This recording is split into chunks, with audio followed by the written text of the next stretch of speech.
పవిత్ర ఘాట్లున్నాయి. అసీ ఘాట్, హనుమాన్ ఘాట్, హరిశ్చంద్ర ఘాట్ తదితర పేర్లతో ఇక్కడ స్నానఘట్టాలు ఉన్నాయి.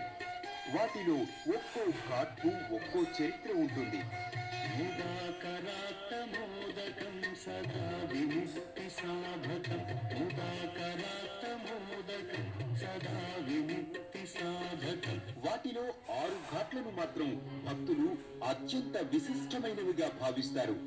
వాటిలో మొదటిది అసిసంఘం ఘాట్. ఈ ఘాట్ వద్ద పుణ్యస్నానం ఆచరిస్తే సర్వ పాపాలు నశిస్తాయని అంటారు. ఇక రెండవది దశాశ్వమేధ ఘాట్. బ్రహ్మదేవుడు 10 మార్లు అశ్వమేధయాగం నిర్వహించిన పావన తీరమిది.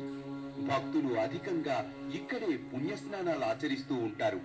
ఇక మూడవది మణికర్ణికా ఘాట్. ఇక్కడ మరణించిన వారికి దహన సంస్కారాలు నిర్వహిస్తే వారికి మోక్షం లభిస్తుందని భక్తుల విశ్వాసం. నాలుగవది పంచగంగా ఘాట్. కిరణ, ధూప, సరస్వతి, యమున, పాప నదుల రహస్య సంగమ స్థానమే ఈ పంచగంగా ఘాట్. ఐదవది ఆదికేశవ ఘాట్ కాగా 6వది తులసి ఘాట్. ఇక్కడే రామభక్తుడు తులసిదాస్ పరమ పవిత్ర గ్రంథమైన రామచరితమానస్ను రచించాడు. ఈ తీరం వద్దే తులసిదాస్ ప్రతిష్ఠించిన ఆంజనేయ స్వామి ఆలయాన్ని కూడా భక్తులు దర్శించుకోవచ్చు. నమో దేవాదితో